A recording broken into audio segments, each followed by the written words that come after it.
Hi friends, எல்லாருக்கும் வணக்கம். இன்னைக்கு வந்து ஒரு ஸ்நாக்ஸ் ரெசிபி தான் பார்க்க போறோம். குழந்தைங்க ஸ்கூலுக்கு போக ஆரம்பிச்சிட்டாங்க. அவங்களுக்கு ஸ்நாக்ஸ் கண்டிப்பா தேவைப்படும். பொட்டேட்டோ வச்சு ஒரு ஸ்நாக்ஸ் செய்ய போறோம். கண்டிப்பா இது வந்து பசங்களுக்கு ரொம்ப பிடிக்கும். நீங்களும் செஞ்சு பாருங்க. இது ரொம்ப இன்கிரிடியன்ட் எல்லாம் தேவைப்படாது. ஒரு 4-5 இன்கிரிடியன்ட் இருந்தா போதும். 3 போதும் எனக்கு தெரிஞ்சு. அவ்வளோ ஈஸியா செஞ்சு எடுத்துடலாம். வாங்க இதுக்கு என்னென்ன பொருள் தேவை, எப்படி செய்யலாம் அப்படிங்கறத பார்க்கலாம். அதுக்கு முன்னாடி நம்ம சேனலை சப்ஸ்கிரைப் பண்ணுங்க, ஷேர் பண்ணுங்க, பெல் ஐகானை ஃபாலோ பண்ணுங்க. இந்த மாதிரி வீடியோ உங்களுக்கு தொடர்ந்து வந்துட்டே இருக்கும். உருளைக்கிழங்கு எடுத்துக்கலாம். உருளைக்கிழங்கு வந்து பெரிய உருளைக்கிழங்கா பார்த்து ஒரு 3 எடுத்து வச்சிருக்கேன். சீஸ் வந்து எந்த சீஸால இருக்கலாம். மொசரல்லா சீஸ்னா கொஞ்சம் பெட்டரா இருக்கும். இது வந்து ஆரிகனோ ஸ்பைசியா இருக்காது, பட் ஆனா கொஞ்சம் உப்பு அதிகமா இருக்கும், நல்லா இருக்கும் இது ஃப்ளேவர். பச்சை மிளகாய் நல்லா குட்டி குட்டியா நறுக்கி வச்சிருக்கேன். இது வந்து கோரியாண்டர் லீஃப் நல்லா குட்டி குட்டியா நறுக்கி வச்சிருக்கேன். இதுதான் இதுக்கு தேவையான பொருள். கிறிஸ்பியா வறுத்தெடுக்கணும் அப்படின்றதுக்காக பிரெட் கிரம்ஸ் வாங்கி வச்சிருக்கேன். 2 முட்டையை நல்லா கலந்து அடிச்சு வச்சிருக்கேன். மைதா மாவு வந்துட்டு ஒரு கப் அளவுக்கு எடுத்திருக்கேன். இதுதான் இப்ப தேவையான பொருட்கள். ரொம்ப ஈஸியா செஞ்சிடலாம். பசங்க வரதுக்குள்ள கடகடன்னு செஞ்சு முடிச்சிடலாம். இப்போ நம்ம உருளைக்கிழங்க ஒரு தண்ணியில போட்டு நல்லா வேக வச்சு எடுத்துக்கலாம். ஸோ உருளைக்கிழங்கு அப்படியே போடுறதுக்கு பதிலாக நீங்க இந்த மாதிரி கட் பண்ணி போட்டீங்கன்னா சீக்கிரத்துல வெந்துடும் நம்மளுக்கு. ஸோ இந்த மாதிரி கட் பண்ணி போட்டுக்கோங்க. இந்த மாதிரி கட் பண்ணி வச்சிருக்கேன். அடுப்பு ஆன் பண்ணிட்டு ஒரு பாத்திரத்தில் தண்ணி எடுத்துக்கோங்க. ஸோ தண்ணி எடுத்துட்டு நம்ம இப்போ கட் பண்ணி வச்சிருக்க உருளைக்கிழங்கு இதில் ஆட் பண்ணிக்கலாம்.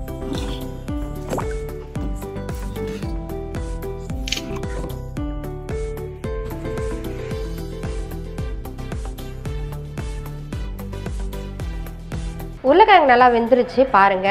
நல்லா இப்போ நம்ம இந்த இதுல இருந்து எடுத்து வேற பவுலுக்கு ட்ரான்ஸ்ஃபர் பண்ணிடலாம்.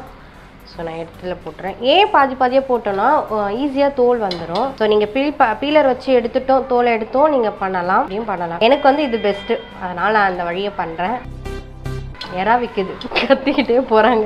இந்த மாதிரி நிறைய வாய்ஸ் கேட்கும். சாரி, நான் ஒன்றும் பண்ண முடியாது. என்கிட்ட அவ்வளோ டெக்னாலஜிலாம் இல்லை இருக்கிறது. காலையில என்ன விளையாட்டு காட்டுறாங்க, எப்படி எல்லாம் சோதிக்கிறாங்க. கரண்ட் போயிடுச்சு. பொழுது விடிய விட மாட்டேங்கிறாங்களே ஐயா.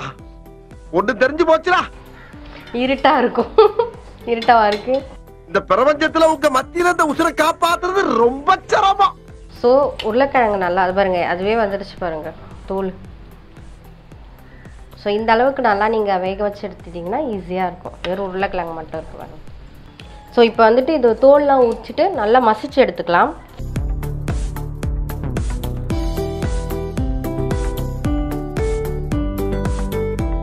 ஸோ இந்த மாதிரி நல்லா உருளைக்கிழங்கு நல்லா வேக வச்சு அது தோல் உரிச்சு இந்த மாதிரி ஒரு பவுலில் போட்டு நல்லா மசிச்சுக்கோங்க. ஸோ என்கிட்ட அந்த மசிக்கிறது இல்லை, அதனால் ஸ்பூன் வச்சு பண்ணுறேன். சப்போஸ் உங்ககிட்ட அது இருந்தால் அதை வச்சு பண்ணிக்கோங்க. நல்லாவே நீங்கள் உருளைக்கிழங்கு நல்லா வேக வச்சிட்டிங்கன்னா மசிக்கிறது ஈஸியாக இருக்கும். அந்த சூட்லேயே நீங்கள் பண்ணிங்கன்னா இன்னும் நல்லா சாஃப்டாக வரும். பச்சை மிளகா ஆட் பண்ணிக்கலாம். ஸோ ஒரு 2 பச்சை மிளகா குட்டி குட்டியாக நான் நறுக்கி வச்சுருக்கேன். ஸோ அதை ஆட் பண்ண போகிறோம். கொத்தமல்லி ஆட் பண்ணிக்கலாம். ஆரிகனோ யூஸ் பண்ணிக்கலாம். இதுக்கு தேவையான அளவுக்கு உப்பு ஆட் பண்ணிக்கலாம். காரத்துக்கு வந்து பச்சை மிளகா ஆட் பண்ணியிருக்கோம், உப்பு ஆட் பண்ணியிருக்கோம். ஸோ இதுவே போதுமானது. உங்களுக்கு இந்த மாதிரி வேறு ஏதாவது மசாலா தேவைப்படுச்சுன்னா கரம் மசாலா தூள், பேப்ரிக்கா பவுடர் அந்த மாதிரி யூஸ் பண்ணிக்கோங்க. காரத்துக்கு சில்லி ஃப்ளேக்ஸ் ஆட் பண்ணிக்கலாம். ஸோ வந்து இது வீட்லேயே அரைச்சது தான். ஸோ அதை ஆட் பண்ணிக்கலாம்.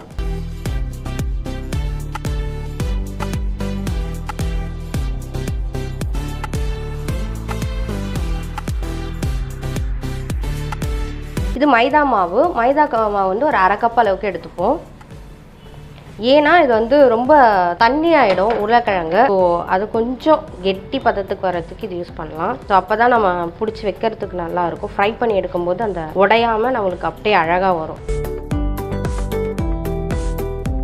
நான் இன்னும் கொஞ்சம் சில்லி ஃப்ளேக்ஸ் யூஸ் பண்ணிக்கிறேன், ஏன்னா காரம் இல்லாத மாதிரி இருக்குது. குழந்தைங்களுக்கு நீங்கள் பார்த்து போடுங்க. திரட்டியாச்சு. ஸோ இதுதான் பேஸ். இதை வச்சு தான் நம்ம செய்ய போகிறோம். இப்போ சீஸ் வந்து கட் பண்ணி எடுத்துக்கலாம். ஸோ நான் வந்து மில்கி மிஸ்ட் சீஸ் எடுத்திருக்கேன். அதிலே போட்டிருக்கோம் பாருங்கள். இல்லை போட்டிருக்கு பாருங்கள், மொசரல்லா செடார் சீஸ்ன்னு போட்டிருக்கு பாருங்கள். இந்த மாதிரி சீஸ் வாங்கிக்கோங்க, ஏன்னா அப்போ தான் ஜவ்வு மாதிரி வரும். இங்கே பாருங்கள். ஸோ நம்ம சீஸ் வந்து இந்த அளவுக்கு தான் வைக்க போகிறோம், அதனால் கரெக்டாக இருக்கும்.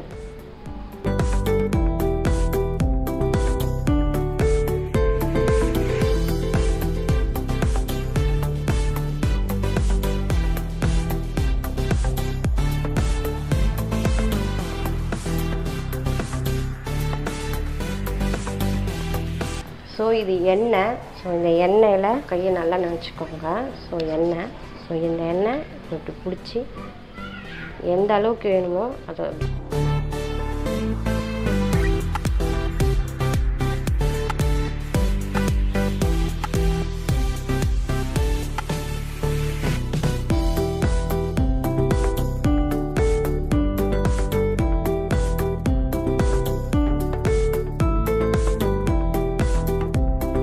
ஸோ இந்த மாதிரி எல்லாத்தையும் நம்ம பண்ணி வச்சுக்கலாம். பண்ணிவிட்டு நம்ம டிப் பண்ணி ஃப்ரை பண்ண வேண்டியது தான். ஸோ இப்போது பண்ணிடுறோம். இப்போ எல்லாமே இந்த மாதிரி நம்ம அழகாக சீஸ் வித் உருளைக்கிழங்கு ஸ்மாஷ் பண்ணி வச்சுருந்தோம் இல்லையா? ஸோ அதோட இது நல்லா உருட்டி ரோல் மாதிரி பண்ணியாச்சு.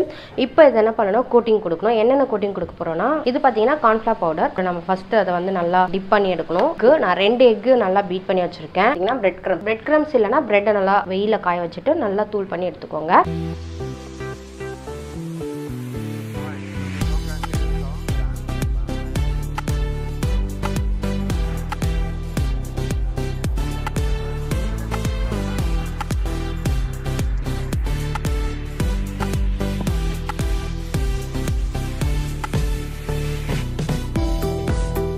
எல்லாமே கோட்டிங் கொடுத்து முடிச்சாச்சு. கார்ன்ஃப்ளவர் பவுடர், எக்கு, அப்புறம் பிரெட் க்ரம்ஸ் எல்லாமே போட்டு நம்ம நல்லா கோட்டிங் கொடுத்துட்டோம். ஸோ எல்லாமே முடிஞ்சிச்சு. இப்போ நம்ம ஒரு பேனில் எண்ணெய் போட்டு காய வச்சு டீப் ஃப்ரை பண்ணி எடுக்கப்போம். ஸோ அதுக்கு இப்போ வந்துட்டு பேனை ஆன் பண்ணி வச்சு அடுப்பை ஆன் பண்ணிடலாம்.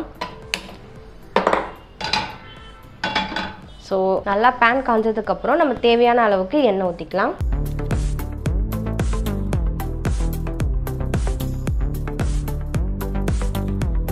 இப்போ எண்ணெய் நல்லா காஞ்சிருச்சு. நம்ம ஒன்று ஒன்றா இதில் டீப் ஃப்ரை பண்ணிடலாம்.